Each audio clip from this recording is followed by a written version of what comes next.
Whether it's a crime of passion, opportunity, or just for the thrill, most true crime cases are chilling in some regard. But every case is unique, and some are much more terrifying than others. Today we'll take a look at 5 of the scariest true crime stories ever told.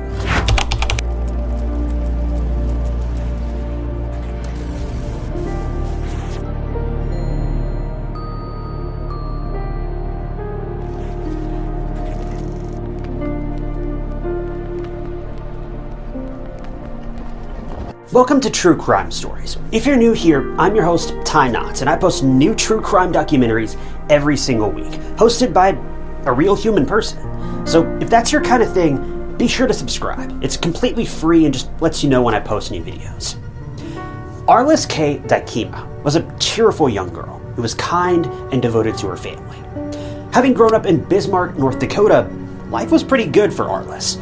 She was a cheerleader in high school. She got good grades, she was very trusting, and had a good heart. It was in high school when she met her future husband, Bruce Perry, and the two quickly hit it off.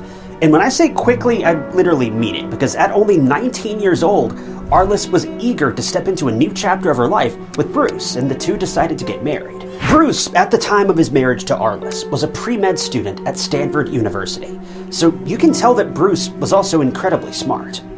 Long story short though, the two got married, and Arliss moved to the university campus to live with her husband, who was in his second year. She lived a pretty simple life, all things considered.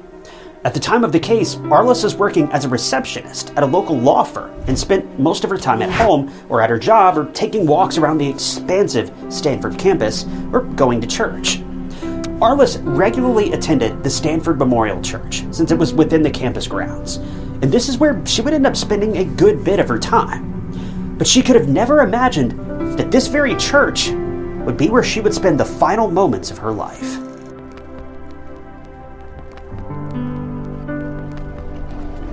A month and a half following Arliss's marriage, on October 12, 1974, the couple got into an argument. It was a pretty regular married couple fight, something to do with the car's tire pressure, but it led Arliss to Stanford Memorial Church. According to Bruce, Arliss had told him that she wanted to pray alone in the church and that she would meet him at home. This was around 11:30 p.m. Bruce went back home and waited for Arliss to return, but minutes soon turned into 1 hour, then 2, and that's when Bruce realized Arliss was gone far too long to have simply stopped by the church to pray. Now, sure, it was late at night when the couple parted ways, but it was still relatively safe. A lot of students took walks around the campus, whether it was after classes or going somewhere, so Bruce thought that there was nothing that could really go wrong.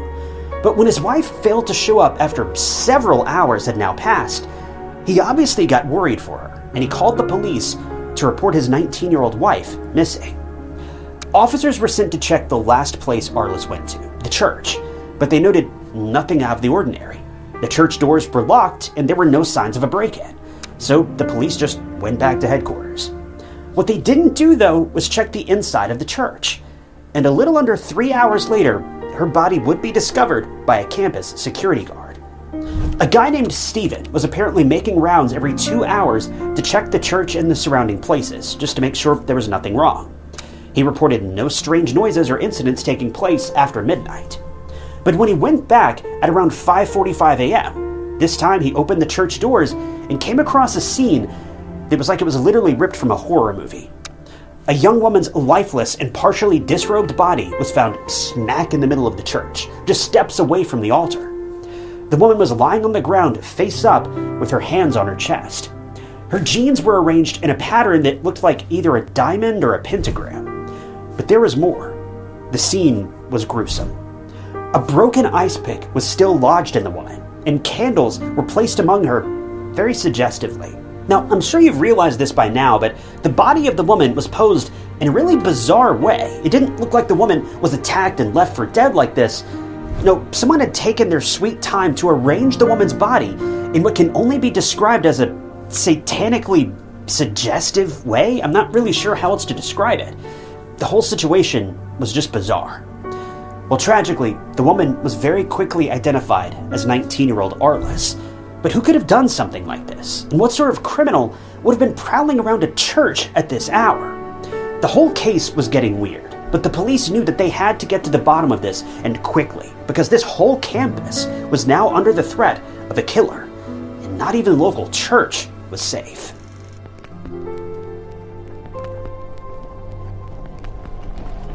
A murder that took place in a church. Yet no one at Stanford could believe it. It was so gut-wrenching, so vile, and so bizarre that people had a very hard time wrapping their heads around the fact.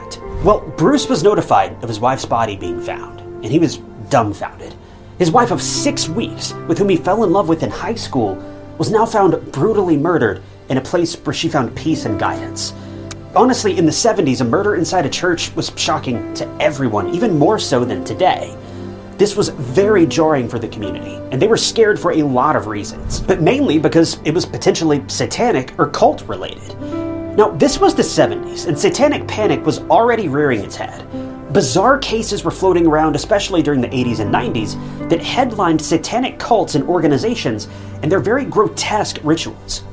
People in the community started to link Arliss's murder to this supposed devilish uprising.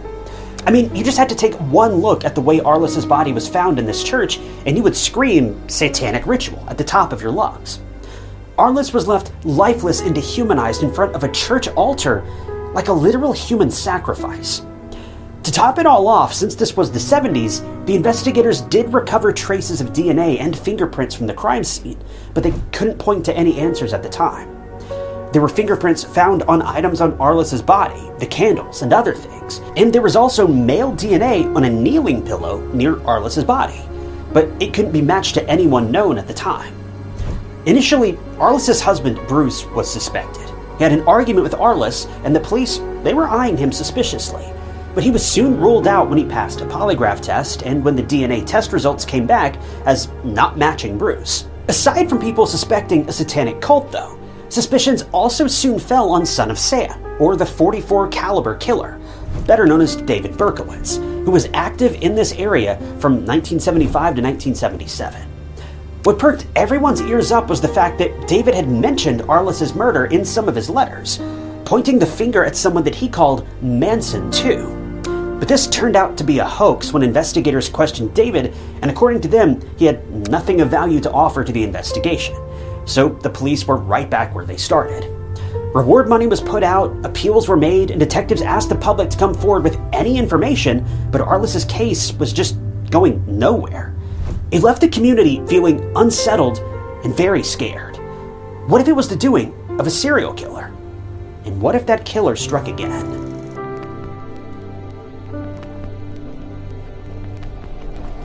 The investigators were trying to get to the bottom of this grisly murder of Arliss, but it was easier said than done. During the investigation, police talked to several people, and they also had to figure out how many people were inside this church before that murder took place. The investigators eventually found out that about 7 people were in the Stanford Memorial Church that night, one of whom was Arliss. 6 of the people inside the church were identified, but the 7th person couldn't be found for the life of them. The detectives talked to several witnesses, and one of them stated that a young man with sandy blonde hair was seen at the church right around midnight. This witness was a passerby, so he just saw him as he was walking past, and he couldn't say for sure whether this mysterious man ever left the church or not. But still, it was very unsettling for the investigators and everyone. As time went on, what Arliss's loved ones dreaded happened, and the case started to lose leads and credible information. There wasn't a lot to go off of in the 70s, and even though the police had DNA evidence, they couldn't test it for a definitive match. Again, this wasn't a time when scientists could use a mere fingerprint or hair strand to pull up the entire genetic makeup of a person. It would take years for advanced DNA testing to be used in criminal cases, and so the case of Arliss joined many others in a cold case stack. The Santa Clara Cold Case Unit regularly reviewed the case, but without any credible leads, it just wasn't going anywhere. And just like that, years passed, and a lot of them. Arliss's loved ones were stuck in time, reeling from this terrible loss. And the worst part was that they couldn't even give justice to the 19-year-old woman who'd lost her life so brutally. She was newly married, she was working a simple job to help pass time by easily, and she was finally settling in California and making the most of her young and energetic years of life. But everything changed for the worse, and nothing was ever the same again. In the meantime, it had been more than 40 years at this point. And I know it's easy to say the words 40 years, but Arliss's family was going through every day of these 4 decades in complete agony. Arliss's dad, Marvin, also passed away in March of 2018, and he died without ever knowing who his daughter's killer was. But 3 months following Marvin's passing, the investigators jumped out of their seats because in a completely shocking turn of events, they got a notification. And that notification was that a 44-year-old DNA sample had finally been matched.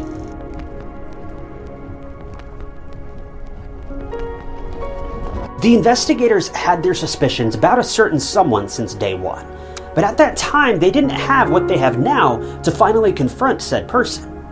It was the campus security guard, Stephen Crawford, the very person who discovered Arliss's body in the church. His story didn't make a whole lot of sense. He was in charge of locking the church doors, and initially he told the police that he'd locked the church doors at around midnight. If you remember, he also told the investigators that he checked the church every 2 hours and noticed nothing out of the ordinary. He then went back to the church a little before 6 to open it up for the day, and when he noticed the west gate opened, he investigated, and that was when he found Arliss inside by the altar. Well, it turned out that he was lying. I don't know how the investigators managed to find this out, but Stephen never went to the church at 2 a.m. He also had no alibi for that night. No one knew or could vouch for where he was the night that Arliss was murdered. So the investigators were highly suspicious of this guy. Stephen had also voluntarily given his DNA for testing, but the results had ruled him out at that time. Now, I know you're sick of me saying this by now, but again, this was 1974. DNA results could be very vague and not precise at all. But now, fast forward to 2018, when the detectives performed an advanced DNA test with Stephen's sample, they were an identical match. The man who was right in front of the investigators for 44 years had his DNA at the crime scene. And I mean, what are the odds? So the police jumped into action and went to pay a little visit to Stephen Camden Avenue in San Jose, California, which was honestly a lot overdue. They knocked at the door and Stephen answered. The investigators held out a search warrant for Stephen's house, upon which Stephen requested a few minutes to change into something presentable. The investigators agreed and they waited outside. It should have taken Stephen 2 or 3 minutes to get changed, but the police noticed that he was taking oddly longer than necessary. So the investigators burst the door open, and soon Stephen's house was filled with police officers. They went from room to room to apprehend Stephen, and when they reached the master bedroom, they stopped dead in their tracks. Stephen was on the bed with a firearm pointed straight at himself.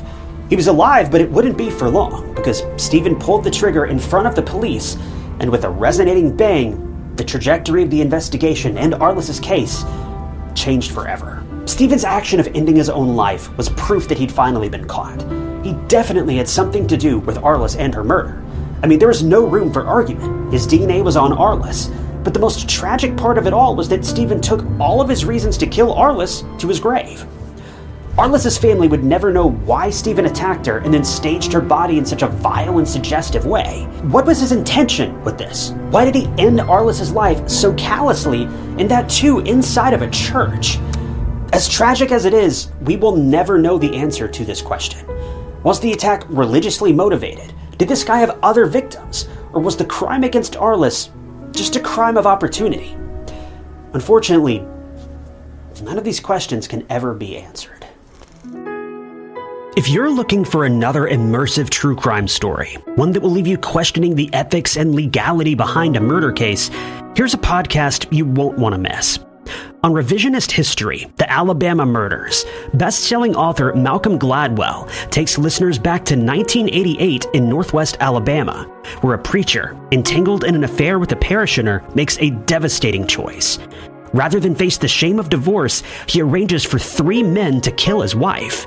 But that single decision set off a chain reaction of murder, injustice, and a horribly botched execution. One death cascades into more, leading to one of the most divisive debates in American life. Who should be allowed to live? Who should die? And how should they be killed? Find Revisionist History, The Alabama Murders on Apple, Spotify, YouTube, or wherever you get your podcasts. You can find the link in the description below.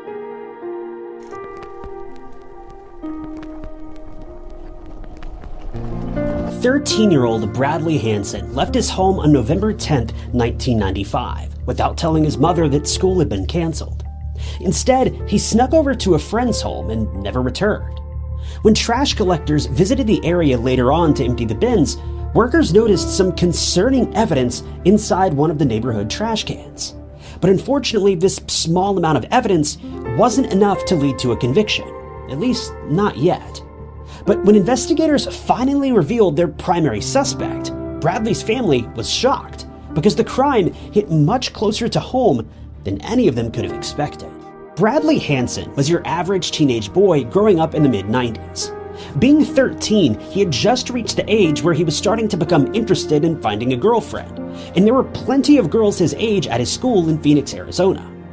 Bradley was enrolled at Centennial Middle School in Phoenix, where he'd established a core group of friends that he felt he could depend on. One of his closest friends was a kid named Jeremy Bach, and Jeremy and Bradley were pretty much inseparable. The two would often hang out before school started, and they were the first two kids to meet up after school had ended, too.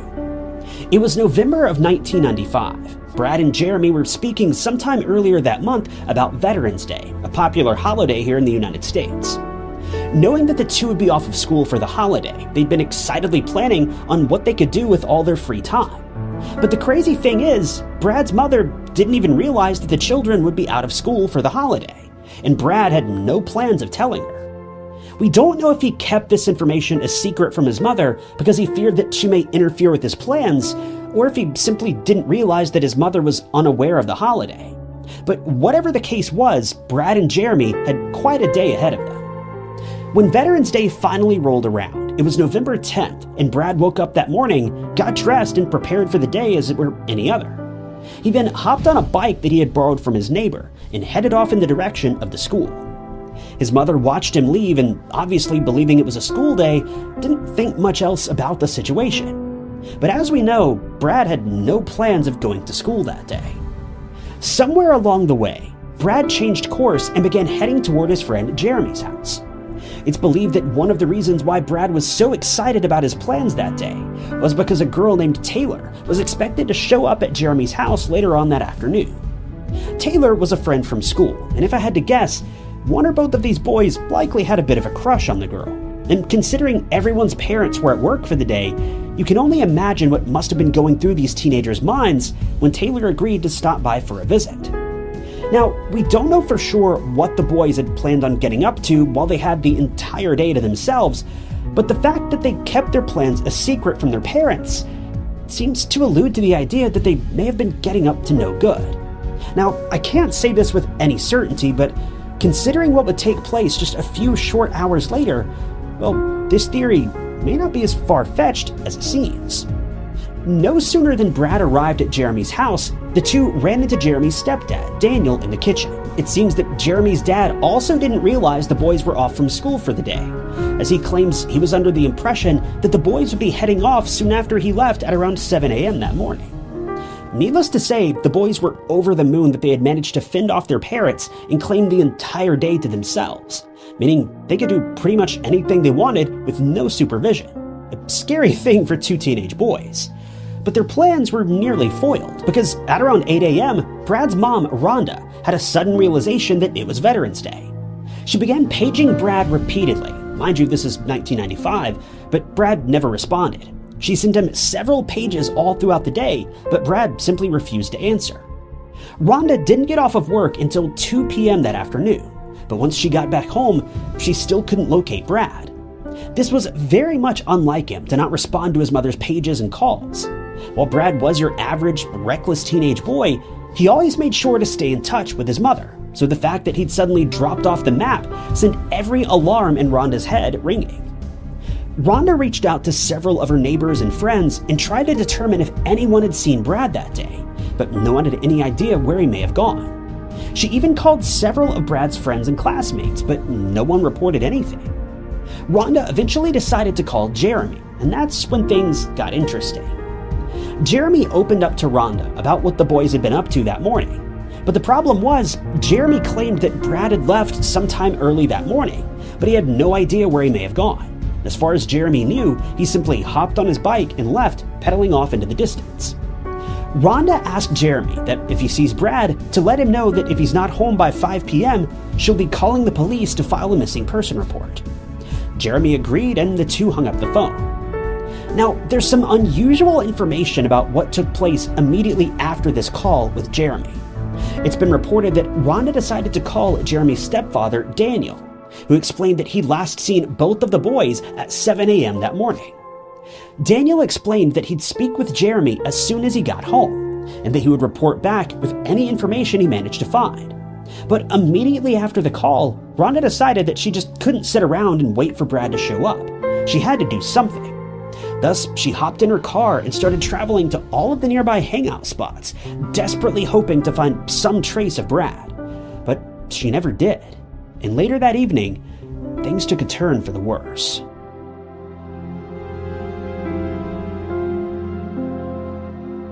Once Jeremy's stepfather, Daniel, got off of work later that evening, he spoke with Jeremy just as he said he would.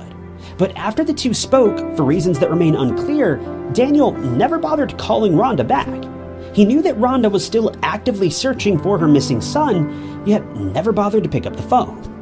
When police arrived to take statements from Rhonda, it seems as though they initially classified Brad's disappearance as a runaway case. They didn't know why, but they believed Brad had likely run away from home. But Rhonda didn't believe this to be true. She felt that something terrible had happened to her son, and believed there was no chance he would run away like this. But it seems as though detectives were largely undeterred by her claims, and pushed forward in their own way. When Brad still never returned home that night, Rhonda's fears and concerns began to grow to epic proportions. Police seemed to have requested that Rhonda not go around and investigate her son's disappearance on her own, seemingly for fear of hindering their own investigation. But Rhonda didn't obey their wishes, and she went to the ends of the earth to try to find her boy. She spent the entire weekend speaking to everyone she knew that had ever met Brad, hoping someone had some sort of information, but no one did. That is, except for a couple of Brad's classmates. After Brad had disappeared, there were rumors circulating around the school that something terrible had happened to him. The rumors would suggest that a gunshot had been heard ringing out in the mid-afternoon on the day that Brad went missing. These rumors suggested that Jeremy and Brad had found a weapon inside the home that day, and Jeremy had accidentally fired a single round, which narrowly missed Brad and got lodged into the wall. But these rumors grew far more concerning when it was suggested that Brad was now in possession of the weapon, and he may have planned on using it to end his own life. Now, this may sound like a sudden and unexpected jump in the story, and it certainly is. Rather obviously, up until this point, there had been no reason for anyone to suspect that Brad would have been capable of such a thing, nor was he ever described as being depressed. This only made Rhonda and the police all the more suspicious about these rumors. But the thing is, a rumor has to start somewhere. So it's possible there may have been more truth to this story than anyone else cared to admit.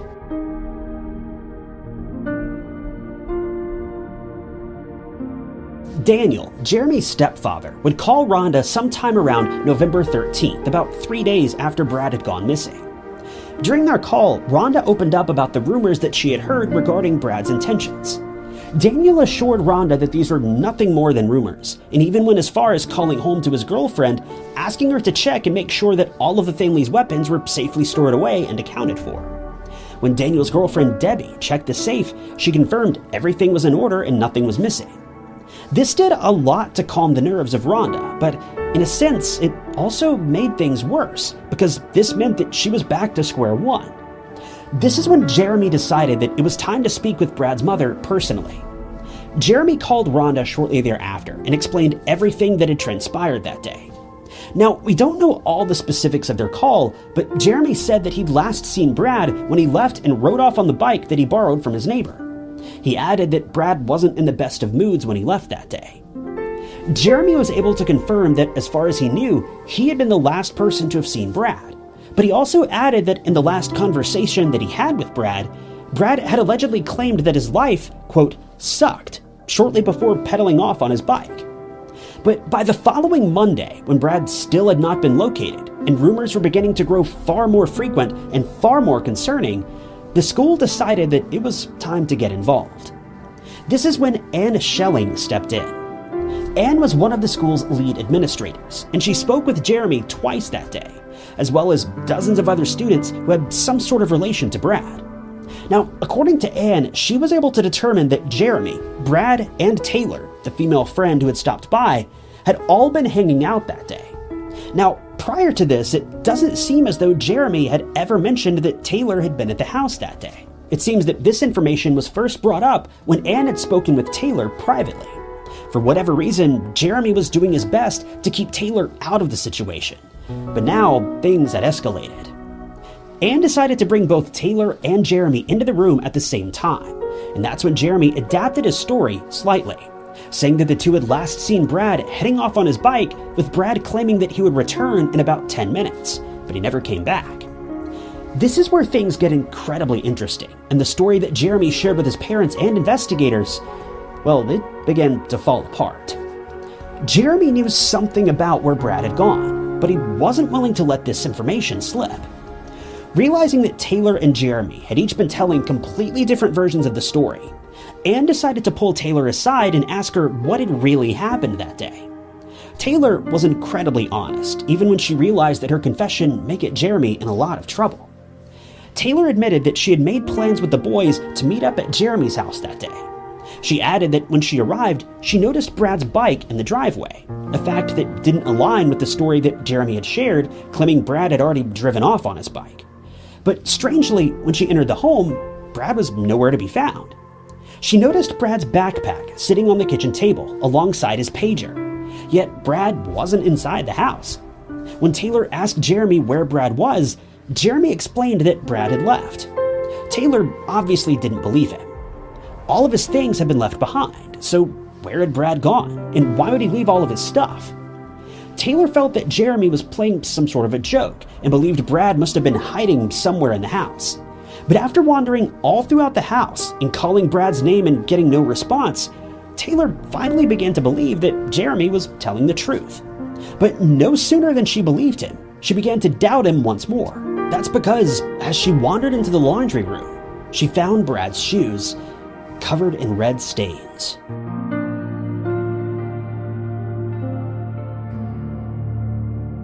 After finding Brad's shoes, Taylor continued looking around the room and noticed that Brad's t-shirt was in the washing machine. It too had been stained red, but the most concerning detail was that there was a small hole in the front of the shirt. Immediately after, Taylor found a few red drips in the kitchen. When she asked Jeremy what had happened, he explained that he and Brad had gotten into an argument about her. One of the boys had called her a name, and the other boy took issue with that. A fight ensued, and Brad eventually hit Jeremy with a bar stool, causing the hole in his shirt, the red stains, and the spots on the floor. But Jeremy clearly didn't have any wounds on his body. But then Taylor noticed a small hole in the kitchen wall.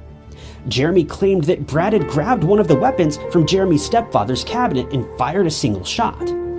Thankfully, it missed Jeremy, but it left a hole in the wall. Shortly after this is when Brad ran out of the home, claiming that he would be back soon. After Taylor revealed all of this, Anne decided to bring Jeremy back into the room. She asked him about various aspects of Taylor's story, and he finally admitted to nearly all of them. But when she asked about the hole in the kitchen wall, as well as the weapon being fired that day, he denied all of it. Jeremy claimed it was nothing more than a rumor. When Anne reached out to Daniel, Jeremy's stepfather, he stood by his son's claims and insisted that no weapons were used that day, nor was there a hole in the kitchen wall. Police would speak with Jeremy a few weeks later at his school, and Jeremy would alter his story once again, this time claiming that Brad had attacked him with a butter knife before leaving the home and never coming back.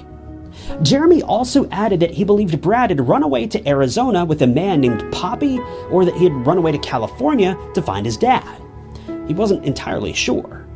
But the following month, December 15th, Daniel reached out to two detectives who were working Brad's case and asked to speak with them. He explained that Jeremy had finally admitted that he and Brad were playing with the weapon on the day that Brad went missing. He claims that Jeremy came clean and admitted that a single shot had been fired that day. Jeremy even dug the slug out of the kitchen wall and held onto it all this time, with Daniel turning the slug over to investigators for further research. But my question is, if all of this is true, how had Daniel not noticed the hole in the wall until now? When detectives later showed up at the family's home, they asked Jeremy to reenact what had transpired the day that Brad vanished, and he claimed that the two got into an argument and Brad grabbed a weapon, firing a single round at him, which narrowly missed his shoulder. But when detectives took note of the location where Jeremy claimed all of this transpired, they realized how low the hole in the wall was, and there was no way that the slug could have narrowly missed Jeremy's shoulder. It would have gone right through him. When Jeremy was confronted with this evidence, it's reported that he slumped down a bit lower so that the hole in the wall would align more closely with his shoulder. Detectives then realized that there was something fishy going on here. About 3 weeks went by, and this now brings us to January of 1996. The detectives who were working the case had thought long and hard about the situation, and they no longer believed that Brad had run away. They felt that there was much more to this story than Jeremy was willing to admit. They didn't know if Jeremy was guilty of something, or if he was just covering up for his best friend, but they knew something was off. Based purely on a gut feeling, they decided to seize the family's trash can, bringing it in for forensic testing. Now, I've heard one version of the story that claims that the detectives were tipped off by local trash collectors, but other resources claim that the detectives seized the can purely off a gut feeling. I'm not sure which version of events is true, but admittedly it's largely irrelevant to the case. When detectives gained possession of the can, though, they noticed a brown pool in the bottom, as well as some brown drippage on the outside. According to detectives, they believed there was a small chance that this dried liquid may have belonged to Brad. Unfortunately, when samples were taken and compared with Brad's mother, there was a direct link between the two, meaning that whoever the evidence belonged to, they were a direct relative of Rhonda. Around this same time, Jeremy and his mother decided to uproot and move to Las Vegas. The two never explained why they had decided to do this, especially in the middle of an active investigation. But thankfully, police were able to make the proper connections with Arizona police. And they maintained contact with Jeremy, and thankfully so, because in February of 1996, about 4 months after the disappearance of Brad, Jeremy decided that enough was enough. He finally opened up with detectives and confessed what had really taken place that November day.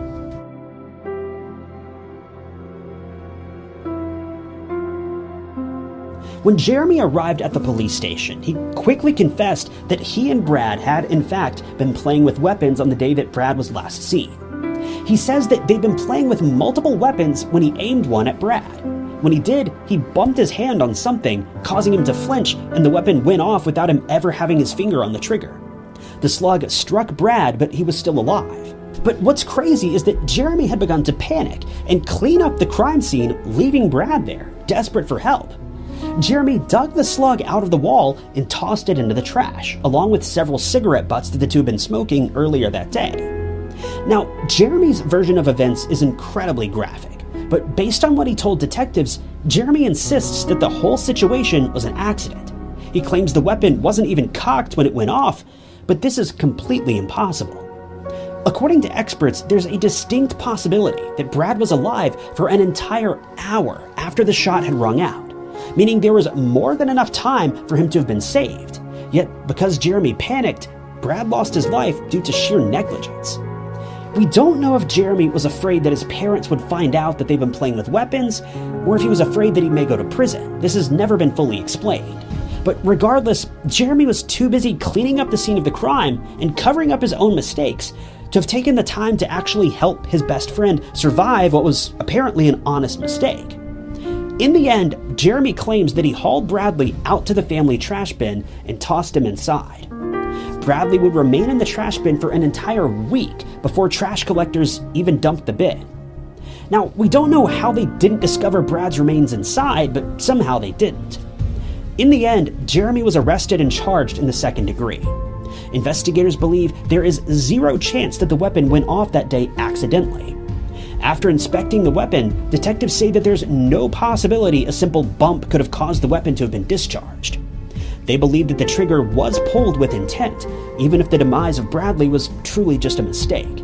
Though many people, including investigators, refuse to believe that this was a mistake at all. The sheer fact that Jeremy went to such great lengths to conceal his wrongdoing suggests there may have been far more to this case than Jeremy is willing to admit.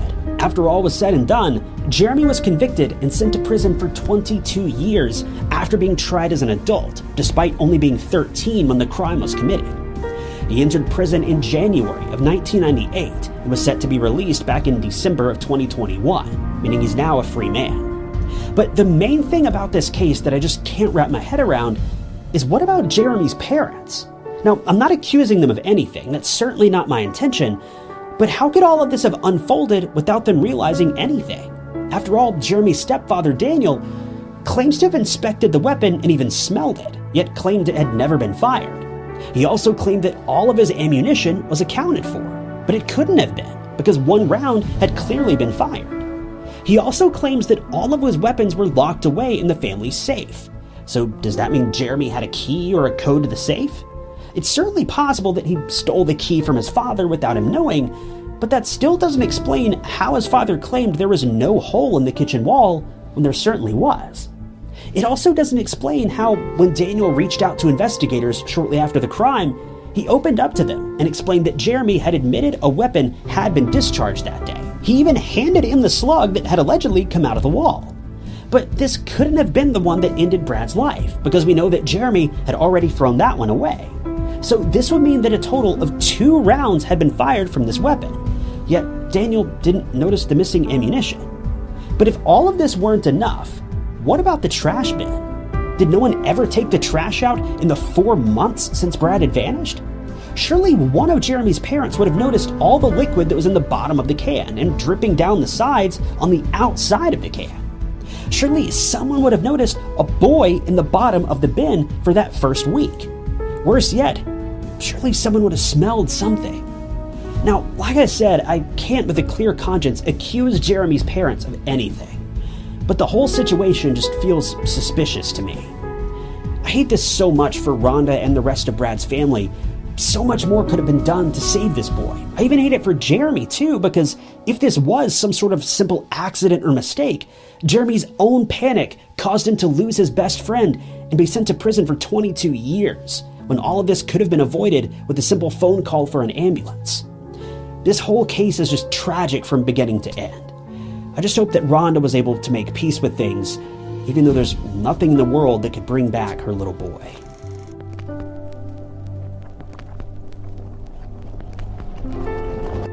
Jill Dando was born with a passion for journalism. She was one of those people who was born to be on TV, presenting news or hosting shows. Jill had a very comfortable family life, but when she was still somewhat young, she lost her mother to a battle with leukemia.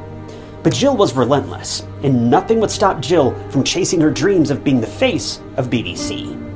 It started with her brother, who she looked up to from a young age. He was a journalist at BBC Radio Bristol, and Jill knew that this was the dream career for her. So she worked tirelessly for years, and after graduating with a journalism degree, she stepped into the world of journalism by working as a print journalist for Weston Mercury. After 5 years, Jill got her dream job. She started as a newsreader at BBC Radio Devon, and then ended up in London. During her tenure with the BBC, Jill presented various shows like Breakfast Time, Breakfast News, the BBC 1 o'clock news, the 6 o'clock news. But her most notable presentation was on Crime Watch from 1995 until the time of her passing. She co-presented the show with Nick Ross, and for those of you that don't know, Crime Watch is basically a show that covers mostly unsolved cases to give them more traction and attention from the public. To keep it short, she was one of the most beloved employees of the BBC. She had charisma, confidence, and elegance, and if I do say so myself, she was the, quote, Diana of the BBC. If you need any confirmation of how amazing Jill was, she was given the 1997 BBC Personality of the Year award. So that was Jill. Kind, but not afraid to speak her mind. Warm, but ready to take on a challenge. And a force to be reckoned with. But the very Jill who used her voice on Crime Watch to speak up for cases that led nowhere would turn into a murder case herself when she was attacked right in front of her doorstep in 1999 and left for dead.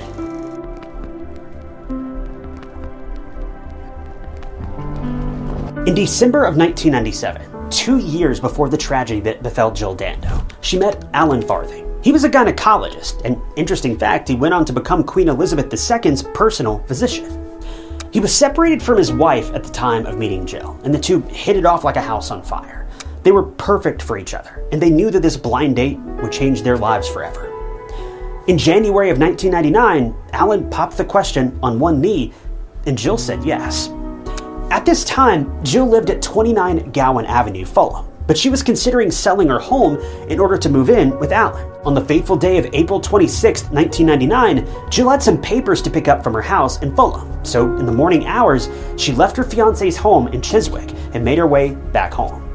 She stopped at a few shops along the way, and this could all be seen on CCTV, which is just tragic, because just a few hours later, a happy woman who was soon to be married would lose her life. As Jill reached the front door of her home in Fulham at around 11:32 a.m., someone attacked Jill from behind, with one single round fired off. By the time anyone noticed what had just happened, it was far too late for Jill. She tragically lost her life, essentially on her own doorstep. About 14 minutes passed, and one of Jill's neighbors, a woman by the name of Helen Doble, actually discovered the horrific scene and called emergency services. Jill was rushed to the hospital, but sadly she couldn't be revived. She was declared deceased on arrival at 1 p.m., and everyone was left speechless at the attack on Jill. She was going home. She was not in some sketchy area. She was literally steps away from her home, and now she was gone forever. The news of Jill's attack spread like wildfire, and it soon reached the ears of the BBC and the rest of the public. At first, everyone thought that it was a sick prank of sorts, but as more and more details came out, people finally pulled themselves out of this haze of denial. 37-year-old Jill Dando, one of the most prominent faces of the BBC, had lost her life. Jill's murder was the subject of intense media coverage, which I'm sure you can guess. But with high-profile cases, there was also one teeny-tiny problem, and that was the fact that no one knew who could have attacked Jill. She was a well-known figure in the media. She was a television sensation, and she knew lots of people. Who, out of the vast sea of the people that Jill knew, would want her gone? The Metropolitan Police were eager to find answers, but if only it were that easy. The investigators first turned to Jill's neighbors and any witnesses who may have noticed something outside of Jill's home or even after the attack. Another one of Jill's neighbors, Richard Hughes, reported to the detectives that he only heard a woman screaming but no bang. And when he looked out of the window, he saw a nicely dressed man in a black suit with about a 6-foot stature. And according to Richard, he looked to be in his 40s. This is literally the only witness of Jill's murder, which is just insane. Well, this was of little help to the police too, and they decided to investigate different people one by one. Within 6 months, the murder investigation team on Jill's case had spoken to at least 2,500 people and had taken over 1,000 statements. That's a lot of people and a lot of paperwork to go through. But even after a year of Jill's murder, there was no significant progress in the case. The investigators were under a lot of pressure, not just from Jill's loved ones, but also from the public. The fact that Jill was murdered in broad daylight and no one saw who the murderer was is just baffling, and understandably didn't sit well with anyone. But a year after Jill's murder, the police had arrested someone, and it was a man named Barry George, and he lived only 500 yards from Jill's home on Crookham Road.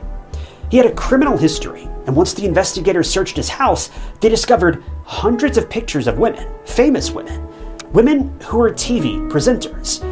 And among them were pictures and article clippings of Jill Dando, too.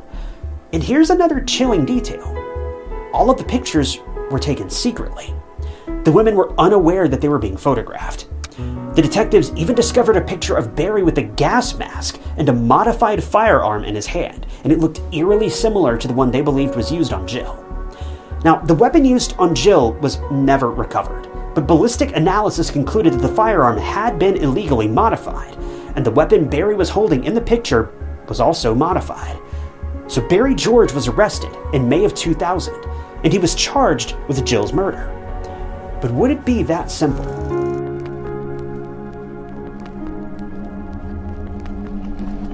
So you would think that this is an open and shut case, right? Well, not exactly. See, Barry suffered from learning disabilities, and he had an IQ of 75. He liked to impersonate different people, and for that he got into a lot of trouble with the law. He pretended to be a police officer and a famous singer, and was even charged with fraud. Then he was charged with several accounts of indecent activity and assault on women, and a series of other offenses from 1980 to 1989. When Barry was examined by prosecution psychologists, he was diagnosed with a list of disorders, including various personality disorders, antisocial personality disorder, ADHD, and epilepsy. But the smoking gun for the prosecution in Jill's case was a fragment of gunpowder residue that was found on one of Barry's jackets, and tests revealed that it matched the residue found at the scene of the crime. So Barry was convicted with a majority vote of 10-1, and he was sentenced to life in prison in July of 2001 for the murder of Jill Dando. But it's not that simple. The decision was soon appealed by Barry's lawyers, and they fought tooth and nail for this so-called miscarriage of justice. The defense stressed that Barry had literally no motive to take Jill's life. Was he a weird individual? Did he commit crimes against women? Yes and yes. But he was a person with a lot of mental issues, and they claimed he wasn't capable of committing a crime of such depravity. When Barry was examined again by a neuropsychiatrist from the defense's side, he claimed that Barry knew what was going on around him, but his mind just couldn't respond in the right way. The defense was sure that Barry couldn't be cunning or calculated enough to carry out Jill's attack with such swiftness and precision without leaving anything behind. But what about the gunpowder found on Barry's clothes? Well, the defense argued that this residue might have just been transferred onto Barry's clothes from the police's gear as they were physically involved in his arrest, and the tiny quantity shouldn't account for evidence that could be used in court. Moreover, the murder weapon was never recovered from Barry's home. So after a long time, 6 years to be exact, a retrial for Barry was held in December, and this time the defense stressed that Barry was seen in a completely different area of town by multiple witnesses at the same time that Jill lost her life. He couldn't have possibly been the killer. The defense argued that an individual like Barry, who already dealt with a lot of mental health issues and was sloppy at best, no offense to Barry, couldn't have murdered Jill, gotten rid of the murder weapon, gone home in the opposite direction to change, and then shown up across town without even breaking a sweat. In the end, in August of 2008, Barry was acquitted of all charges, and he's now a free man. Since then, he's moved to Ireland to be closer to his sister, and he's received monetary compensation from multiple tabloids for wrongfully claiming that he was the killer. Now, this is great for Barry. If he's innocent, it's great that he got off. But I still can't shake the thought of all those pictures of various women that police found in his apartment. That bit is still pretty weird, but maybe taking photos of people without them knowing somehow ties into one of his illnesses. I truly have no idea, so it's not really my place to judge. But with all that said, there's still one big problem. Jill's killer is still out there somewhere. Ultimately, in 2008, it was agreed after a cold case review that Jill was likely a victim of a professional assassination. The way Jill was overpowered so suddenly and how the attack was carried out, and judging from the lone witness statement of the mysterious man dressed in a suit, it suggests that it was a professional who launched a quick but vicious attack on Jill, and she lost her life. If this case is anything, it's unsettling. The fact that this murder was carried out in broad daylight and no one saw the assailant says a lot about the depraved planning that went into this attack. Someone wanted Jill out of the picture, but who? Well, considering the man was described as being in his 40s, and it's been about 25 years since the crime happened, well, her killer is likely very much alive and well, still stalking the streets today.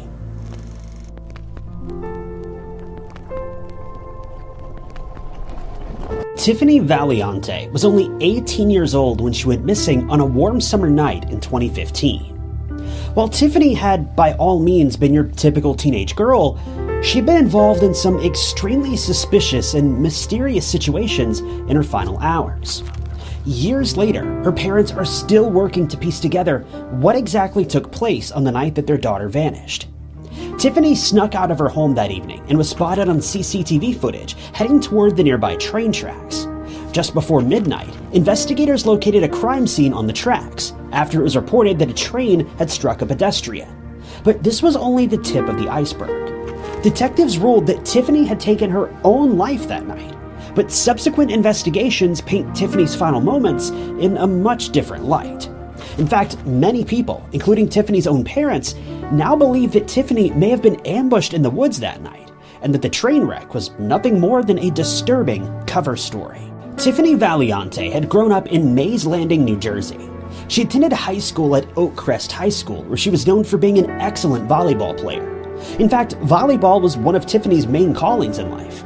She was one of the best athletes in the school, so much so that after graduating high school, she planned on going to college free of charge with a volleyball scholarship to Mercy College in New York. Considering Tiffany was a staggering 6 foot 2 inches tall, it's clear to see that she would have been a force to be reckoned with on the volleyball court, and talent scouts saw her massive potential. Growing up in Mays Landing, Tiffany had a relatively normal childhood to an extent. Mays Landing isn't known for being a particularly safe area, and in fact it's one of the least safe areas in all of New Jersey. But as far as I can tell, neither Tiffany nor her family ever had any major issues in the area. Now, if this case is starting to sound a bit familiar to you at this point, it's likely because Tiffany's case was covered on the Netflix series Unsolved Mysteries. Specifically, the episode titled Mystery at Mile Marker 45. But the reason I wanted to cover this case is because Netflix made, in my opinion, some pretty serious mistakes with their coverage of the story. They left out some pretty major details that ultimately changed the entire course of the investigation and the story. See, for the most part, Netflix painted Tiffany's upbringing as fairly typical, and it was, to an extent. The area where the writers really dropped the ball was in regards to the final couple years of Tiffany's life. In nearly every retelling of this story, Tiffany is often regarded as being a model student, a perfect daughter, a blameless, innocent girl, all the typical stuff you hear after someone's lost their life. And in reality, when we look back on the people we love and care about, it's super easy to look over all the negatives and only remember people for the positive impact they left behind. And don't get me wrong, Tiffany left a positive impact on nearly everyone who knew her. Very few people had anything negative to say about her, but that doesn't mean she didn't have her flaws. One of the key aspects of her life that's often overlooked is that while Tiffany's upbringing was fairly normal, relatively speaking, she certainly had her issues. In fact, in 2014 alone, it's been reported that Child Protective Services had visited the Valiante family home at least 3 times. It seems that these visits came after one of Tiffany's teachers reported some concerning bruises to the authorities. Now, Tiffany was always covered in small bruises. It was the nature of her volleyball career. She was bound to get hurt all the time. But according to her teacher, these bruises were not consistent with volleyball practice, and they appeared as though Tiffany had been being abused at home. When CPS visited the family home, they found that her teacher had, in fact, been correct. Tiffany's mother opened up about the issues that they'd been dealing with, and admitted that she had punched Tiffany in the arm on at least one occasion during an argument. Both Tiffany and her mother were entered into therapy after this confession, and the therapists believed that they struggled from simple communication problems and that they had an otherwise stable relationship. Now, I don't know about you, but I've never struck a child due to communication problems. Becoming angry with your children is natural. Children's ideas and beliefs don't always align with your own, but crossing the line of abusing a child because of a disagreement is something else entirely. Now, I'm certainly not trying to incite a witch hunt or paint Tiffany's mother as a bad or violent person. The truth is, context is everything, and we simply don't know the context here. In all reality, Tiffany was 6'2", a very large girl, and may have struck her mother first, and her mother fought back in self-defense or even out of fear. We truly have no idea what took place here, but there were clearly issues at home, and issues that seem to have often been overlooked during most retellings of Tiffany's story. But that's not where the story really ends with Tiffany's difficult teenage years. See, the Netflix documentary also mentioned a time when Tiffany stole money from one of her friends. Specifically, she stole her friend's credit card and spent her money without permission. Now, the Netflix documentary basically chalked this up to nothing more than a simple mistake, claiming that Tiffany was a well-educated girl who should have known better. But that's not the full story, and not by a long shot. According to a civil disposition transcript that was pulled by the Daily Beast, Tiffany had stolen money from her parents on what appears to have been multiple occasions.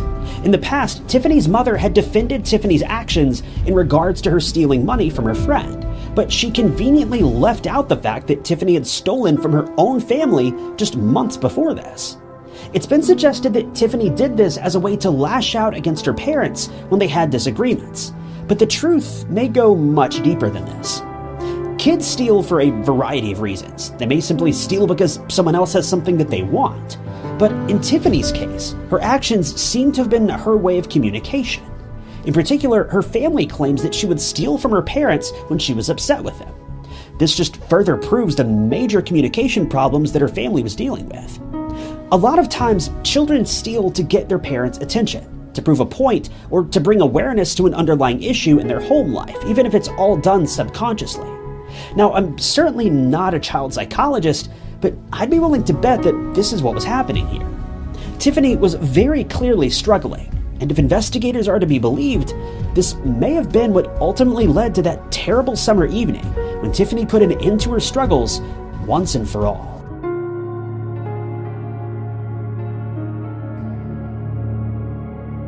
It was July 12, 2015. Tiffany and her family were out celebrating the high school graduation of her cousin. At around 9 p.m. that evening, Tiffany's friend made a call to Tiffany's parents and told them that she feared Tiffany may have stolen money from her by taking her debit card and purchasing clothes and food. This is the instance that I mentioned just a moment ago in regards to Tiffany's habit of stealing. Investigators were never called and no charges were ever filed, but obviously her parents were well aware of Tiffany's habit. Later that evening, a private investigation of their own was conducted by Tiffany's parents, and they looked through her room and found receipts that totaled around $86. And if I'm understanding the situation correctly, this is the exact amount that the friend claimed Tiffany had stolen. This was all the confirmation that Tiffany's mother needed to know that she'd been up to no good once again. Just a few minutes later, Tiffany's mother confronted her about the crimes that she'd been committing. Tiffany obviously wasn't happy to hear that her mother had found out about her secret habit, but she'd been caught red-handed. According to investigators, Tiffany had finally had enough of her mother's constant complaints and abuse. As soon as her mother left the area for a brief moment, Tiffany fled the home and ran away. But this is just one of the many unexplained details about Tiffany's sudden disappearance. See, Tiffany had recently been diagnosed with nyctophobia, or an extreme fear of the dark. Yet she ran away into the darkness of the night and didn't look back. This was incredibly unusual and downright bizarre. The final image of Tiffany was captured on a CCTV camera in the family's yard. The camera took a surveillance image of Tiffany leaving the property at approximately 9:30 p.m. In the photo, she can be seen wearing a t-shirt and shorts, as well as a headband and a brand new pair of shoes that she just bought for college. After her parents realized that Tiffany had snuck out, they did their best to contact her several times, but she never answered her phone. Her parents didn't contact investigators or file a missing person case immediately, as they thought she might have just needed time to clear her head and she'd come back later that evening. But Tiffany never came home. In fact, the CCTV image was the final time that Tiffany would ever be seen alive. It would be around 11 p.m. that Tiffany's father left the home and finally began searching for her. This was about an hour and a half after the argument with her mother.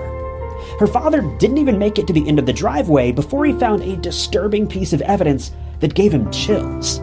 Tiffany's cell phone had been dropped on the pavement just outside the home, and Tiffany was nowhere to be found. According to her parents and crime scene investigators, Tiffany never went anywhere without her phone, and the fact that she'd left it behind told her parents that her disappearance was far worse than they could have ever imagined. Just 30 minutes later, Tiffany's parents filed a missing person report with the local police department. Investigators got to work very quickly, but unfortunately, before a proper investigation could even really begin, the police had terrible news for her parents. Detectives who were combing through the nearby woods found several harrowing pieces of evidence that painted a very grim picture of what had transpired that evening. Police say that they have reason to believe that immediately after fleeing the home, Tiffany had run through these very same woods.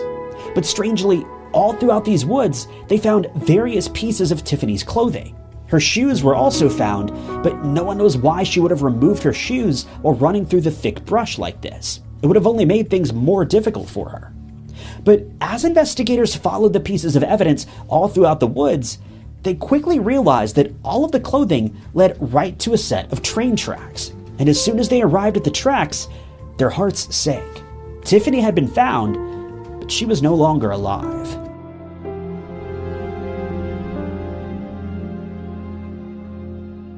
It was around 11:03 p.m. when a report was made to the local police that a train passing through the area had struck a pedestrian. This report was called in less than 30 minutes before Tiffany's parents reported her missing. At this point, it doesn't seem that investigators had any reason to believe that Tiffany had been the one struck by the train, but when all of her clothing was found leading to the tracks, the evidence was clear. A nurse who had been nearby arrived at Tiffany's side by 11:16 p.m., but it was already too late. It was early the following morning that Tiffany's parents were given the news that brought their world crumbling down around them. But to make matters worse, less than 24 hours later, police explained that they believed Tiffany had done this to herself. This came as a shock to Tiffany's parents because, according to her mother, Tiffany wasn't depressed, and she certainly hadn't planned to take her own life. But we have to keep in mind, Tiffany and her mother had very clear communication issues, and Tiffany was obviously going through a lot in the months leading up to her disappearance. So it's entirely possible that her mother simply didn't recognize the signs, or Tiffany didn't communicate them in a way that her mother was able to understand. But there's also another distinct possibility here. Tiffany didn't do this to herself. Someone had hunted her down through the woods that evening and claimed her life. And this theory isn't as far-fetched as you might believe. See, according to Tiffany's parents, the investigation into her disappearance was botched from the start. Unfortunately, since the crime occurred on a set of railroad tracks, the New Jersey Transit Police were the ones tasked with conducting the investigation. The transit police were not properly equipped and may not have even been trained to conduct homicide investigations. Their bread and butter is merely investigating transit crimes. It's right in the name. But considering the location of the crime, the county sheriff's office was severely limited in what they were able to do in terms of the investigation. According to Unsolved Mysteries, the transit police did a terrible job securing the scene of the crime, leading to mountains of evidence either being mishandled, poorly stored, or overlooked entirely. But Unsolved Mysteries themselves actually skipped out on an incredibly vital piece of information that's been shared by NJ.com. According to this report, investigators recovered an axe at the scene of the crime. Not only this, but the axe is listed as being covered in red stains. Now, the obvious assumption here is that this axe may have been covered in blood, and Tiffany's family believed that this is likely the case as well. But there's one big problem here. While this axe was mentioned during the investigation, and it was collected as part of the investigation into Tiffany's passing, it was lost before it could even be processed. All that was left were vague descriptions of the weapon, but the weapon itself has since disappeared due to the poor handling of the investigation by the New Jersey Transit Police. Tiffany's family firmly believed that this axe may hold the answers to what happened to Tiffany that day, but until it's recovered, those answers will remain unknown. In all reality, this axe may have been completely unrelated to Tiffany's disappearance, but we have no way to prove this one way or the other. But that's only the tip of the iceberg, and there's one other vital piece of evidence that may just change everything.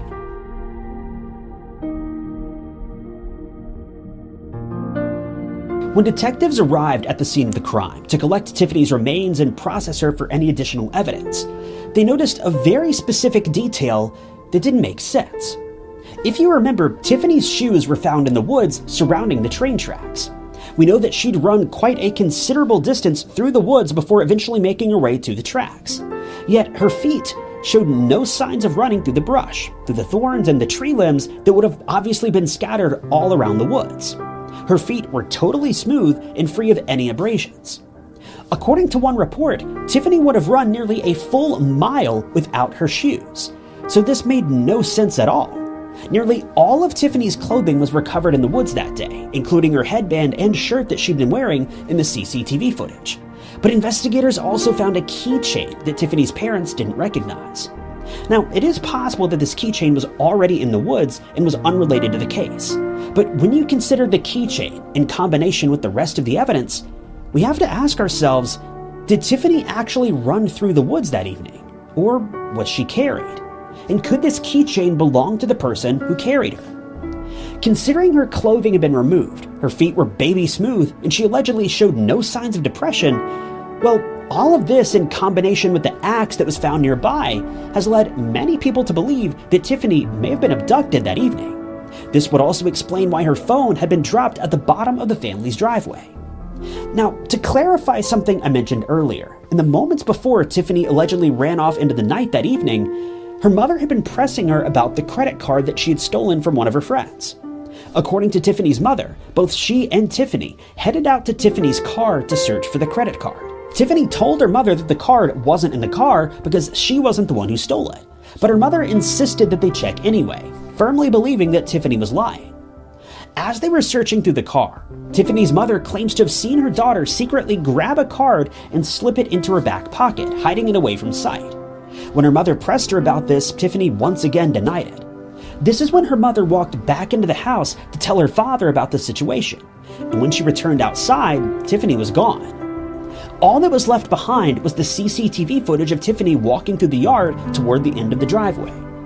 With this in mind, considering there were no witnesses to the exact moment when Tiffany left the family's home, we have to at least entertain the idea that Tiffany didn't leave her family's property of her own accord that day. Yes, the CCTV image captured her walking directly toward the end of the driveway, but who may have been waiting at the end of that driveway that we're completely unaware of? Who could have been lurking behind a tree or a bush? The fact that Tiffany dropped her cell phone at the end of the driveway that night just doesn't sit well with me. And the fact that she was stripped of nearly all of her clothing, yet didn't have a single scratch on her feet, is just plain suspicious. When you combine this with the axe and the keychain, well, it doesn't paint a pretty picture.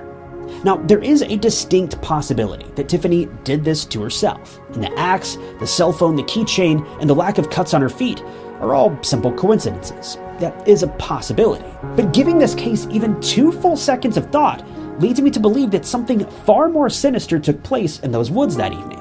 And I don't believe Tiffany did this to herself, not for one moment. I haven't been able to confirm whether or not the transit police are still investigating Tiffany's case, but her family are certainly doing everything they can to keep things moving. There have been several developments and new pieces of evidence that have come out over the years, but nothing has led to any arrests or warrants, and considering the transit police believe she did this to herself, well, arrests are beginning to seem increasingly unlikely unless something major happens, such as the aforementioned axe being found. As it stands, the best I can tell, Tiffany's case is considered solved. But the trail of evidence that was left behind has left so many people wondering what really happened to Tiffany Valiante.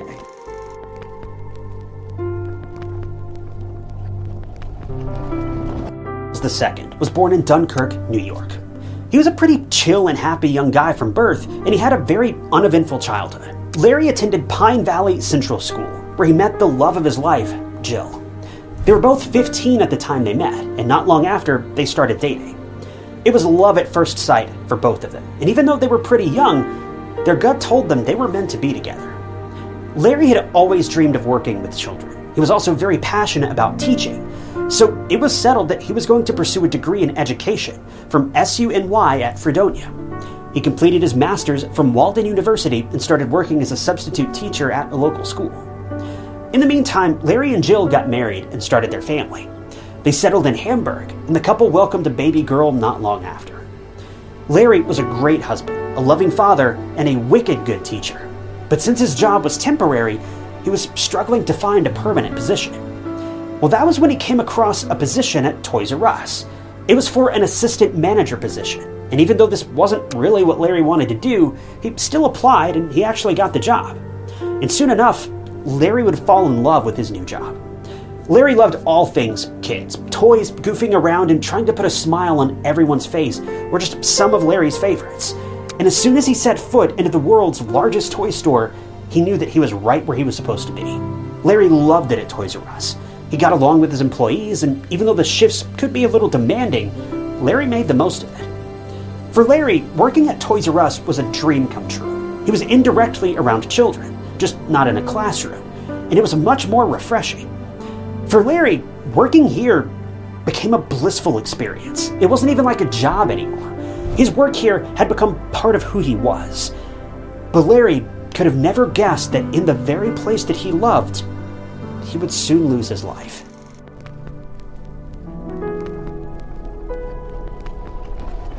The morning of June 23rd, 2013 started nice and early for Larry. So early that it was dark. It was sometime before sunrise, so when I said the job hours were demanding, I meant it. Regardless, Larry was looking over the new shipment of toys being brought into the store, and it was Larry's turn to assist with the delivery. The delivery was made, everything was checked, the driver went back, and Larry went into his office, so everything was going smoothly. Sometime around 5 a.m., 2 other employees reached the establishment to get their shifts started for the day. Now, the way that Toys R Us worked is that the workers had to inform their manager inside to let them in, and after they were inside, the doors would then be locked again. This was safer because the stores were open at very odd hours of the morning, and no one wanted an intruder getting access into the building, especially when there weren't a lot of people inside. This is important later, so keep this in mind. Anyway, the employees radioed Larry, and they were expecting a response right away, but minutes passed and no one came through. Well, the workers clocked in and started working normally. They brushed this off as Larry just being busy. The store was huge, and a very big delivery had just arrived, so it made sense. The employees thought that Larry might still be busy working out the details with that delivery, so they didn't think too much of it and went to work. But as they were working, they nearly jumped out of their skin when the store alarm started going off, and it was followed by a scream coming from the manager's office.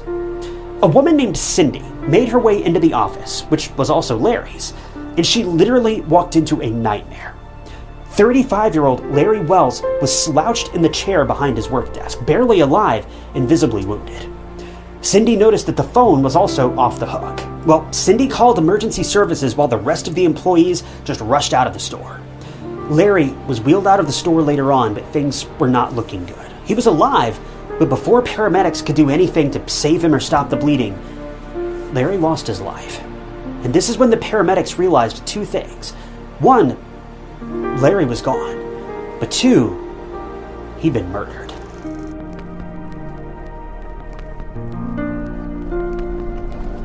As news of Larry's passing spread throughout the town, the investigators were at Toys R Us scratching their heads. There were no signs of forced entry, and if you remember, Larry was in charge of letting everyone into the store, so the attacker was someone who knew Larry most likely. Or did the attacker just have access to the store somehow? But most importantly, why target Larry? Anyone who talked about Larry would say the same thing. He was an amazing manager. He didn't have any enemies, and there was no reason for anyone to hurt Larry. The police combed through the store, and even though they didn't find the murderer, they did find a couple of weird things in Larry's office. First, the office at first glance didn't look bizarre. It was literally how you would picture an assistant manager's office to look after a big delivery. There were papers on the desk, nothing seemed disturbed, and nothing was taken or stolen either. As the investigators looked around, they noticed something about the surveillance cameras. See, the surveillance camera system was set up in Larry's office, and suspiciously, the main cable had been pulled out. Now, at the time, the detectives didn't know if Larry pulled it out by accident or if he wanted to reboot the system, but it was bizarre nonetheless. Without an active CCTV system, Larry couldn't see the workers coming through the store for work, radioing him to let them in. And this was a detail that kept gnawing at the police. The second thing that the investigators noticed, and this was going to lead to a huge breakthrough later on, was a discarded Florida Gators championship cap on the floor. The police immediately took this hat as evidence and sent it for testing. The hat was also shown to other employees, and even they didn't know whose it was. But they knew one thing for sure, it wasn't Larry's. The investigators questioned all of the employees at the toy store, just to rule them all out as suspects. They were the only people with Larry at the time, so the detectives wanted to get their story straight and figure out who could have had a hand in Larry's gruesome murder. Meanwhile, the DNA on the hat didn't belong to Larry or any of the employees present at the time of the murder. And shockingly, the DNA on the pulled CCTV cable was the same as the DNA pulled from the Gators hat. So the investigators had something on the murderer. They just had to figure out who it was. But when news of this tragedy made it back to Jill, Larry's wife, Jill was utterly devastated at the news of her husband's passing. She was pregnant at the time with Larry's second daughter, and they were in the middle of picking out names for her. Larry loved the name Peyton, but now Larry wasn't going to be around to raise his new little girl. Jill was in pieces. She lost her husband, her forever person, and she didn't know how she was even going to go on with her life without her husband by her side. She wanted answers, and she wanted whoever was responsible for Larry's murder to pay for their actions, even though she knew full well none of this would ever bring Larry back. Jill was comforted and surrounded by Larry's coworkers and friends during this incredibly tragic time, including the Toys R Us loss prevention expert Bernard Grusha. Bernard was a close friend of Larry's, and he was actually one of the people who hired Larry. Bernard and Larry had known each other for years, and he was beyond devastated. He did his best to comfort Jill, but he was a wreck himself. Bernard was very forthcoming with the police too, and he tried his best to help the police out with any questions or queries about Larry's murder. The investigators were honestly at a loss. They didn't know which line of inquiry to follow. They couldn't find any leads that could point in the right direction. All they could do for now was review the CCTV footage and hope that they could find some answers. Well, while reviewing the CCTV footage, they managed to locate a mysterious figure outside the store's front door a little after 4 a.m. Since there were a lot of cameras, the detectives needed some time to weave through the footage, and finally they found the mystery person inside the store. It looked like a man, and he was wearing dark clothing from head to toe. His face was covered with a scarf, and he was wearing that Florida Gators championship hat, the same one that was found on the floor in Larry's office. The investigators also managed to make out the large, sharp weapon the man was seen carrying in one of the cameras. What was so scary, besides a man walking into a toy store armed with a weapon, was the fact that he was walking so casually through the aisles. He didn't seem confused or like he was searching for the right way to go. The police knew for sure, after reviewing this footage, the man in the footage, he knew that store well. Had he been there before? Was he planning to kill Larry all along? What was going on? Well, the next thing the investigators noticed was that the man made a beeline for the assistant manager's office and closed the door behind him. And minutes later, all the CCTV cameras went black. The detectives knew exactly what the man did. He knew that all of the cameras were controlled from the assistant manager's office. So he went in and he pulled out the main cable, rendering the cameras useless and erasing the possibility of getting caught. The investigators sat back and thought hard. They had a Florida Gators championship cap, grainy CCTV footage, and a murder scene right in front of them. They needed that link to tie everything together and hopefully solve this case for good. And that was when something hit the investigators like a tidal wave. The DNA test. They had taken every person's DNA that was present in the store and ruled them out. But they forgot about one. The one person who was there right in front of the investigators all along, helping them by answering questions and being there for Larry's loved ones. Someone who cried for Larry with his family. Bernard Grusha.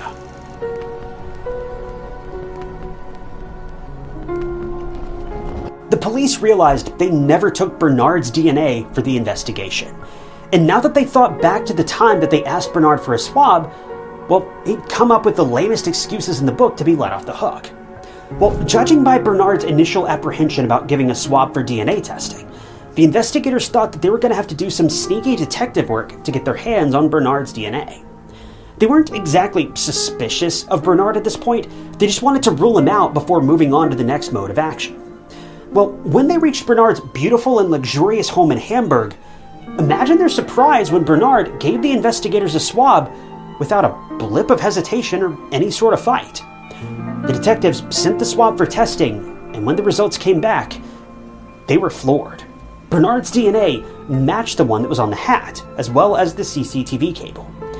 They had their man right in front of them, and after so much back and forth, the pieces finally fell into place. But they needed to ask Bernard a very important question. Why did he attack Larry? Well, it turned out that Bernard was living a lie. His expensive house, his cars, and all of the fine things he had, they were all an illusion. I mean, the house was very real, don't get me wrong, but Bernard was in debt, and a lot of it. $1 million to be exact. And how was he trying to pay off this debt? Well, by stealing toys and merchandise from various Toys R Us stores and selling them on eBay. He made a fortune from this illegal side hustle, about $200,000. Oh, and Bernard's family life, it was a mess too. He was physically abusive with his wife, shoving her multiple times and even pushing her down the stairs at one point. His wife also had a restraining order against him.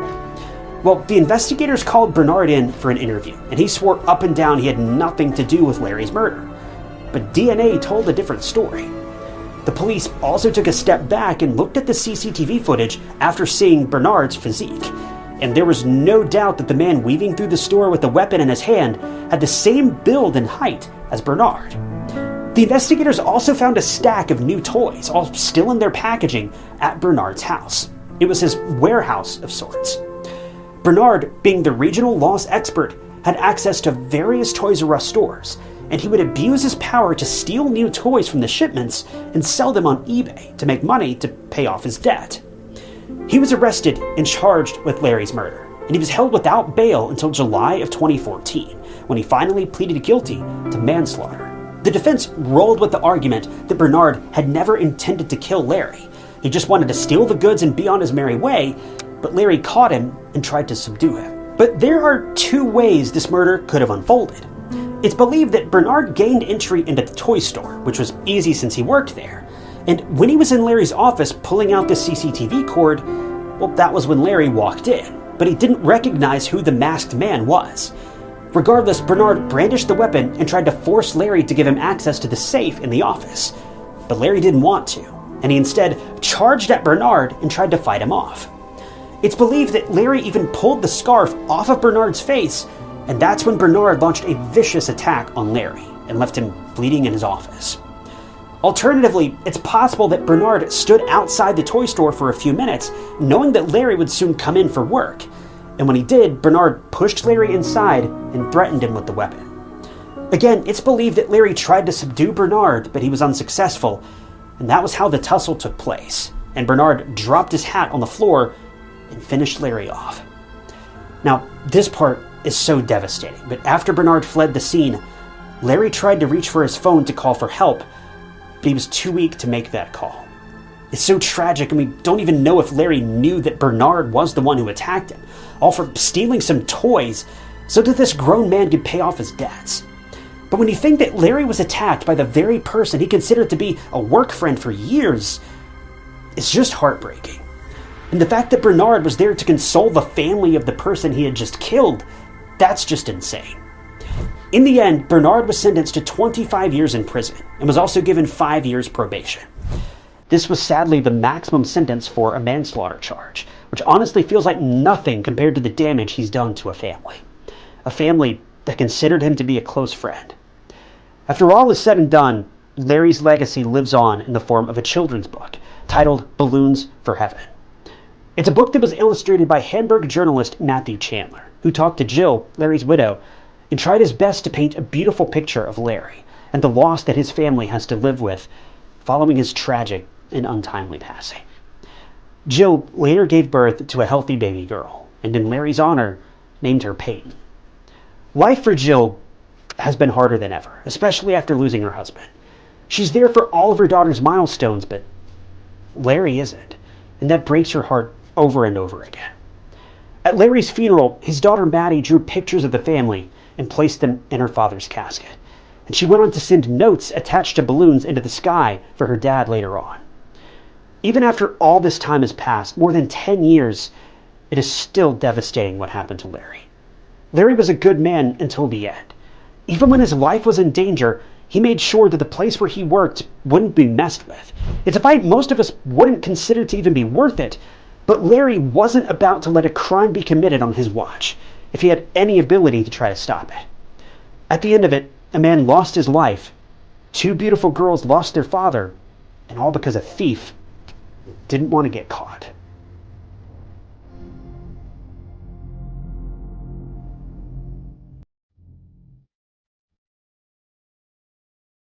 Thank you guys for tuning in to another episode of True Crime Stories. I wanted to give a special thank you to a couple channel members, including Sean Safety and Brandon Anglin. If you also want to become a member of the channel, you'll gain access to new videos days or weeks before they're uploaded to the public. And it's a great way to support the channel and help out. And I appreciate all of you guys that have decided to do that. If you want to join, you can click that big join button below the video, or find a link down in the description. And don't forget, the new True Crime Stories It's Never a Mannequin t-shirt is available now at the link below. Every purchase helps support the channel, and you get a really cool shirt in return. But as always, if you enjoyed this video, check out this other interesting case I covered. And don't forget to subscribe. It's totally free and just keeps you up to date with all my future videos. But my name is Ty Knotts, and I'll catch you guys in the next video.